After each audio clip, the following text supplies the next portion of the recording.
అందరికీ నమస్కారం. ఈవేళ మన రాజకీయాలు కుళ్ళిపోయినని మనందరి మనసుల్లో బాధ ఉన్నది. ఆ మాట చాలా మేరకు నిజం.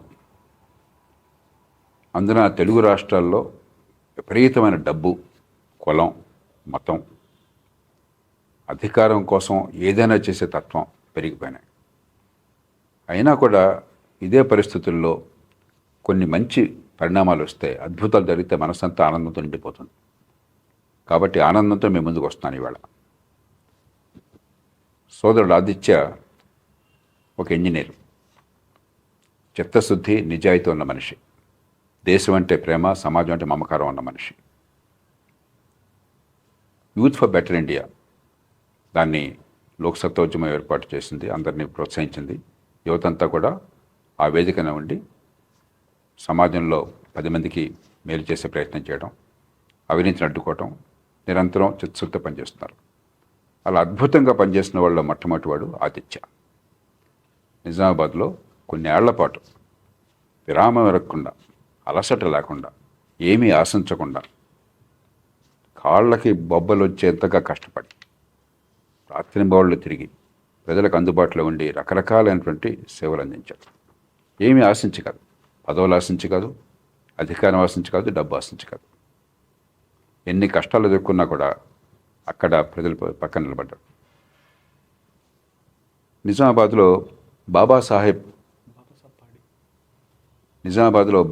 పాడి అని చెప్పిన ఒక వార్డు ఉన్నది, 12వ డివిజన్ మున్సిపల్ కార్పొరేషన్లో. 199.5 మంది ముస్లింలు అక్కడ. 6,361 మంది ఓటర్లు నమోదైతే కేవలం 45 మంది మాత్రమే ముస్లిమేతరులు. అంటే 6,300 పైచిలకు ముస్లింలను ఓటర్లు. అక్కడ ప్రధానంగా గత 3-4 ఏళ్లలో ఆదిత్య చేసిన సేవలను గుర్తించి ఆ సమాజం అంతా చాలా సంతోషపడింది. ఇలాంటి కుర్రాడు మాకు ప్రతినిధిగా ఉంటే బాగున్నాం, మా వార్డుకి ఈయనే కౌన్సిలర్ అయినట్టయితే, కార్పొరేట్ అయితే బాగుండని చెప్పని వారు కోరుకున్నారు. ఆదిత్య కాదని చెప్పని తిరస్కరించాడు.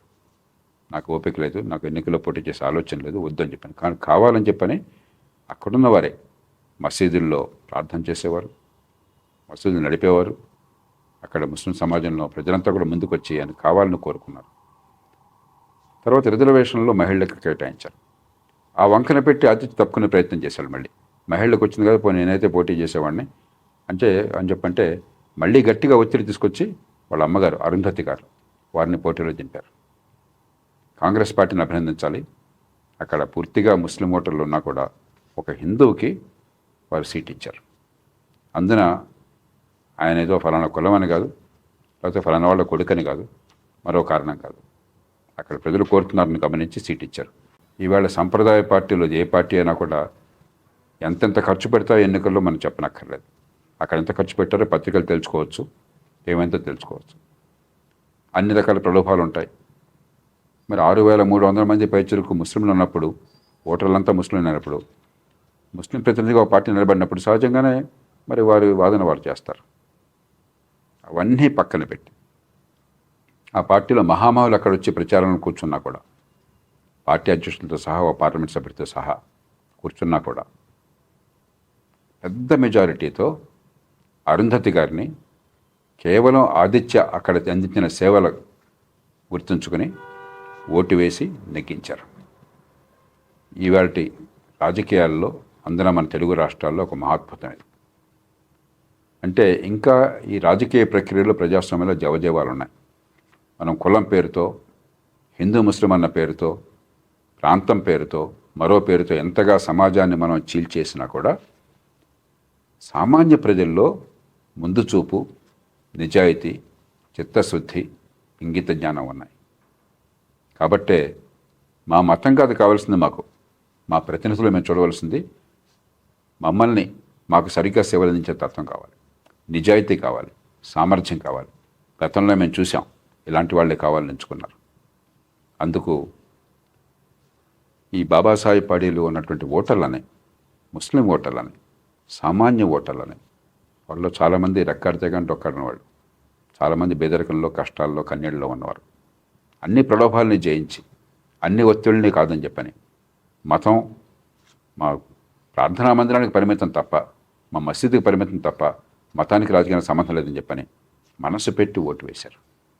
వారిని అభినందించాలి. అంటే ఈ రాజకీయం మారడం కొంచెం ఆలస్యం పెట్టినా కూడా ఖచ్చితంగా మారి తీరుతుంది. మన యువతలో, మన సమాజంలో నాకు లాభం ఏమిటి, నా కుటుంబానికి లాభం ఏంటి, ఈ కులమా, ఈ మతమా, ఈ ప్రాంతమా, ఈ పార్టీ కాకుండా నా కులానికి, మతానికి కాదు ఓటు వేసేది, నా ప్రయోజనాలు, నా కుటుంబ ప్రయోజనాలు, మా వీధిలో ప్రయోజనాలు, ఉమ్మడి ప్రయోజనాలు ఎలా నెరవేరుతున్నాయి, ఎవరి వల్ల మంచి జరుగుతుంది సరిగ్గా అర్థమైనట్టయితే ప్రజలు ఓటు వేయడానికి సిద్ధంగా ఉన్నారు. అది అర్థం కావాలని చెప్పంటే ఇలాంటి వారిని ప్రోత్సహించాలి. అది అర్థం కావాలంటే స్థానిక ప్రభుత్వాలకు పూర్తి అధికారం, బాధ్యత కట్టబెట్టాలి. మంచిరో చెడుంటో ప్రజలు అర్థం చేసుకునే అవకాశాన్ని కల్పించాలి. అది చేస్తే గొప్ప నాయకత్వం వస్తుంది. మనం చాలా పొరపాట్లు చేసాం. ఈ దేశంలో అధికారాన్ని కేంద్రీకరించాం. ఆర్భాటంగా 73-74 సవరణలు తీసుకొచ్చినా కూడా రిజర్వేషన్లు చేసిన తిరిగి వల్ల ఏమవుతుంది, రేపొద్దున ఆదిత్య వారి తల్లిగారు అద్భుతంగా చేసినా కూడా వచ్చేసారి రిజర్వేషన్ మళ్ళీ ఇంకొక వర్గానికి అంటారు. నాయకత్వం పోతుంది.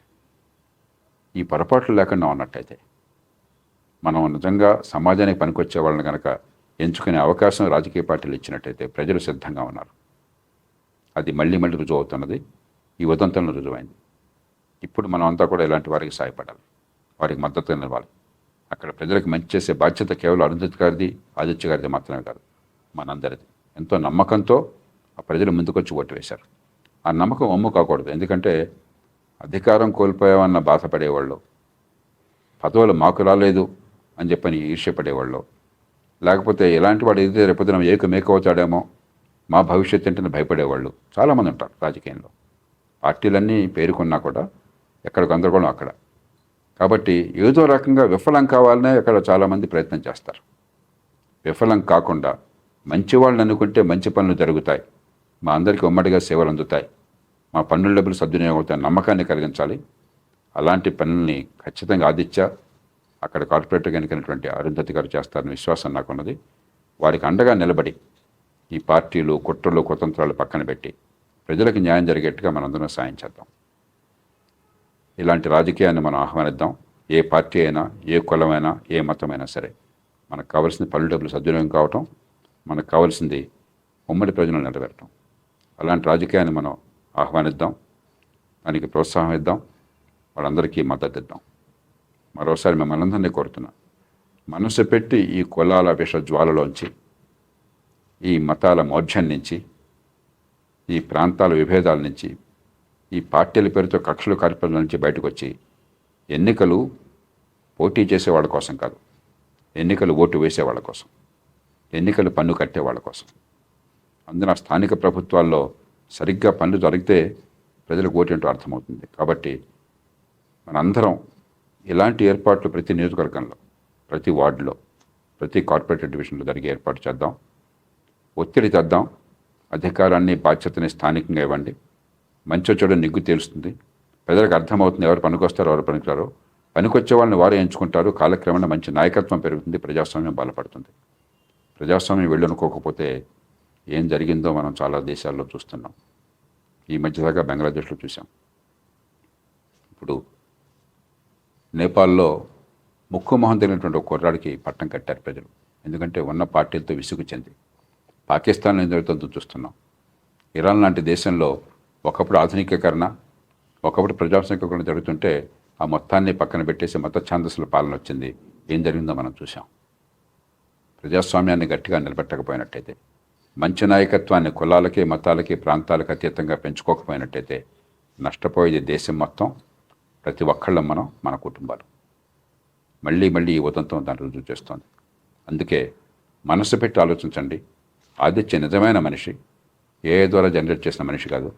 అక్కడ వచ్చిన ఫలితం నిజామాబాద్లో నిజమైన ఫలితం. మీరు వెళ్ళి చూసుకోండి. పత్రికల్ని, ఇతరులని కోరుతున్నాం.